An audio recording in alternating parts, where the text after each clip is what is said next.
Hey guys, welcome back to rackoflam. In today's video, I will be demonstrating how I make Bak Kut Teh in the Instant Pot. It's a popular pork rib broth that's commonly served in Malaysia and Singapore. We call it COOKWARE in Cantonese, literally translated as meat bone tea.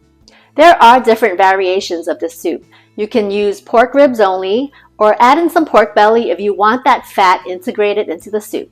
You can use herbal packets, or make it from scratch by using medicinal herbs straight from an Asian herbal store.